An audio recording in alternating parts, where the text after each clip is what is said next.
ഒരു crime thriller cinema പോലെ മലയാളികൾ കേട്ട സംഭവമായിരുന്നു ഭാസ്കര കാർണവർ കൊലപാതകം. ചെങ്ങന്നൂർ ഭാസ്കര കാർണവർ കൊല്ലപ്പെട്ട വാർത്ത അമ്പരപ്പോടെയാണ് അന്ന് മലയാളികൾ കേട്ടത്. കാരണം ആ കൊലപാതകത്തിന് പിന്നിൽ മരുമകളായ ഷെറിൻ നടത്തിയ ഗൂഢാലോചനകളും അവരുടെ ജീവിത രീതികളും തന്നെയായിരുന്നു. മോഷണത്തിനിടെ സംഭവിച്ച കൊലപാതകമെന്ന് മറ്റുള്ളവരെയും പോലീസിനെയും ബോധ്യപ്പെടുത്താൻ അല്ലെങ്കിൽ വിശ്വസിപ്പിക്കാൻ ശ്രമിച്ച ഷെറിൻ്റെ ക്രിമിനൽ മൈൻഡ് ഒടുവിൽ പിടിക്കപ്പെടുകയായിരുന്നു. ഒപ്പം ഷെറിൻ്റെ വഴിവിട്ട ജീവിതത്തിൻ്റെ കഥയും. 14 വർഷത്തിന് ശേഷം ഷെറിൻ കുറ്റവിമുക്തയായി പുറത്തിറങ്ങാൻ ഒരുങ്ങുമ്പോൾ ഭാസ്കര കാർണവരും ഷെറിനും ഷെറിൻ്റെ അവിഹിത ബന്ധങ്ങളും വീണ്ടും ചർച്ചയാവുകയാണ്.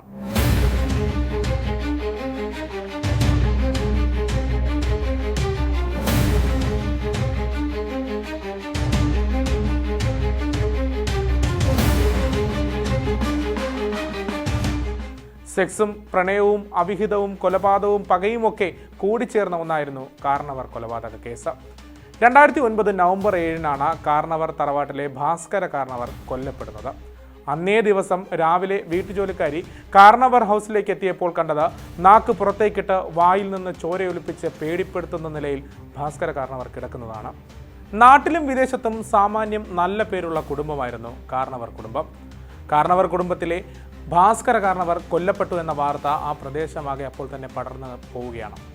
പോലീസ് സംഭവസ്ഥലത്തേക്ക് ഇരച്ചെത്തുന്നു. മൃതദേഹം പരിശോധിക്കുന്നു. മൃതദേഹത്തിന് ചുറ്റും മുളകുപൊടി വിതറിയിട്ടുമുണ്ട്. മുറി ആകെ അലങ്കോലമാണ്. മോഷണം നടന്നതിൻ്റെ അടയാളങ്ങളെല്ലാം അവിടെ ഉണ്ട് താനും. പതിയെ ഒരു വാർത്ത പ്രചരിച്ചു. കളവിനിടെ ഭാസ്കര കാർണവർ കൊല്ലപ്പെട്ടിരിക്കുന്നു. കൊലപാതകം മോഷണത്തിനിടയിൽ ആണ് സംഭവിച്ചതെന്ന് ഷെറിനും ആവർത്തിച്ച് പലരോടായി പറഞ്ഞു. വീടിൻ്റെ മുകളിലത്തെ നിലയിൽ ഒരു സ്ലൈഡിംഗ് ജനൽ ഉണ്ടെന്നും അതുവഴിയാകാം മോഷ്ടാവ് അകത്തേക്ക് കയറിയതെന്ന് ഷെറിൻ തന്നെ മൊഴി നൽകുകയായിരുന്നു. എന്നാൽ ഇതുമായി ബന്ധപ്പെട്ട പരിശോധനകൾ നടത്തിയ പോലീസിന് അത്ര കണ്ടങ്ങോട്ട് വിശ്വാസം വരുന്നില്ല. ജനൽ വഴി അകത്തേക്ക് കയറണമെങ്കിൽ പുറത്തുനിന്ന് ഏണി ഉപയോഗിക്കേണ്ടി വരും. അല്ലെങ്കിൽ ആ ഏണി ഉപയോഗിച്ച് മാത്രമേ മുകളിലേക്ക് കയറാൻ കഴിയുകയുള്ളൂ. കുറച്ച് അകലെയായി മാറ്റിവെച്ചിരുന്ന അല്ലെങ്കിൽ ചാരി വെച്ചിരുന്ന ഒരു ഏണി, അതിൽ ആകെ മണ്ണും പൊടിയുമൊക്കെ അടിഞ്ഞിരിക്കുകയായിരുന്നു. ആ ഏണി ഉപയോഗിച്ചിട്ട് തന്നെ നാളുകളേറെയായി എന്ന് പോലീസിന് മനസ്സിലാവുകയാണ്. അങ്ങനെ അമിത ആവേശം കാണിച്ച ഷെറിൻ പോലീസിൻ്റെ നോട്ടപ്പുള്ളിയായി മാറുകയും ചെയ്തു. ഷെറിൻ്റെ ഫോൺ കോൾ റിപ്പോർട്ടുകൾ പരിശോധിച്ചപ്പോൾ ഒരു നമ്പറിലേക്ക് നിരന്തരമായി കോളുകൾ പോയിരിക്കുന്നത് പോലീസിൻ്റെ ശ്രദ്ധയിൽപ്പെടുകയായിരുന്നു. അങ്ങനെയാണ് അന്വേഷണം 2ാം പ്രതിയായ ബാസിത്ത് അലിയിലേക്ക് നീങ്ങുകയും ചെയ്യുന്നത്.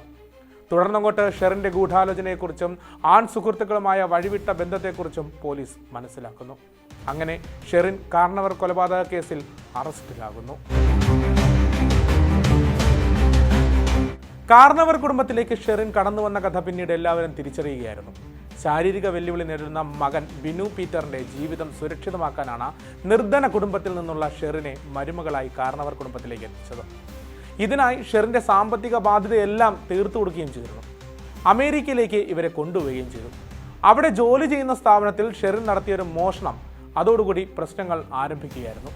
പിന്നീട് കൈക്കുഞ്ഞും ഭർത്താവുമായി ഷെറിന് നാട്ടിലേക്ക് മടങ്ങിയെത്തുകയല്ലാതെ മറ്റു മാർഗങ്ങളില്ലായിരുന്നു. ഈ സമയത്താണ് ഷെറിൻ്റെ വഴിവിട്ട ബന്ധങ്ങൾ തുടങ്ങുന്നത്.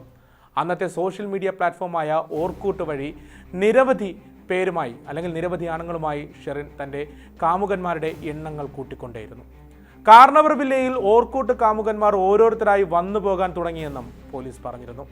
2007 ഭാര്യ അന്നമ്മ മരിച്ച ശേഷം ഭാസ്കര കാർണവർ നാട്ടിലേക്ക് മടങ്ങിയതോടെ ഷെറിൻ്റെ ബന്ധങ്ങൾ കുടുംബം അറിയാൻ തുടങ്ങി.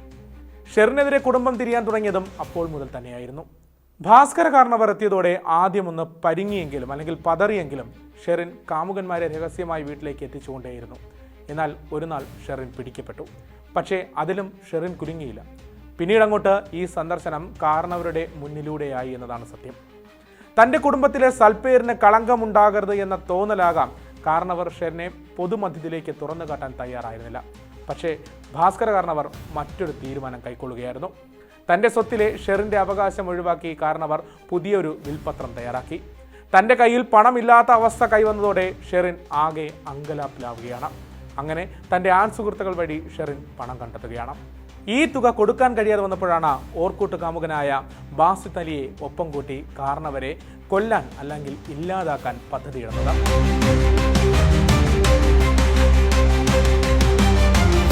മറ്റ് 2 സുഹൃത്തുക്കളായ ഷാനു റഷീദ്, നിധിൻ എന്നിവരെ വിളിച്ചു വരുത്തിയതും ഷെറിൻ തന്നെയായിരുന്നു. വീട്ടിലുണ്ടായിരുന്ന നായ്ക്കളെ മയക്കിക്കിടത്തി ഷെറിൻ കാരണവരെ കൊല്ലാനുള്ള അവസരം തന്റെ ആൺ സുഹൃത്തുക്കൾക്ക് ഒരുക്കി കൊടുക്കുകയായിരുന്നു.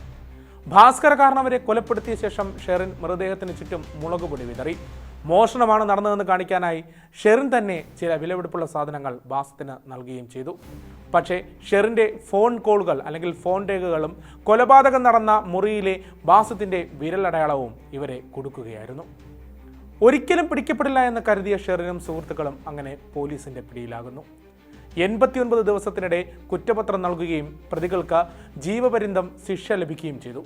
കേസിൽ ശിക്ഷിക്കപ്പെട്ടിട്ടും ഉന്നത ബന്ധങ്ങൾ ഉപയോഗിച്ച് തനിക്ക് ആവശ്യമായ സൗകര്യങ്ങളെല്ലാം ജയിലിൽ തന്നെ ഒരുക്കിയെടുക്കുകയായിരുന്നു ഷെറിൻ. ഏറ്റവും കൂടുതൽ പരോൾ ലഭിച്ച പ്രതി ആരാണെന്ന് ചോദിച്ചാൽ ഒരുപക്ഷെ ഷെറിൻ എന്ന പേര് പറയേണ്ടി വരും. ഏകദേശം 400-ലധികം ദിവസം ഷെറിന് പരോൾ ലഭിച്ചിട്ടുണ്ട്. ജയിൽവാസം ഷെറിന് വലിയ കഠിനമായ ഒന്നായിരുന്നില്ല. ആവശ്യങ്ങൾ കണ്ടറിഞ്ഞ് ചെയ്യാൻ പലരും ഷെറിനൊപ്പം ഉണ്ടായിരുന്നു. അത്തരത്തിലുള്ള വാർത്തകളും പുറത്തു വന്നിരുന്നു. ഏതായാലും 14 വർഷത്തിന് ശേഷം ഷെറിനെ ജയിൽ മോചിതയാക്കാനാണ് സർക്കാർ ഇപ്പോൾ തീരുമാനിച്ചിരിക്കുന്നത്. വരുന്ന നാളുകളിൽ ഷെറിനെ കേരള സമൂഹം ഏതു തരത്തിൽ സ്വീകരിക്കുമെന്നത് കാത്തിരുന്ന് തന്നെ കാണേണ്ട ഒന്നാണ്.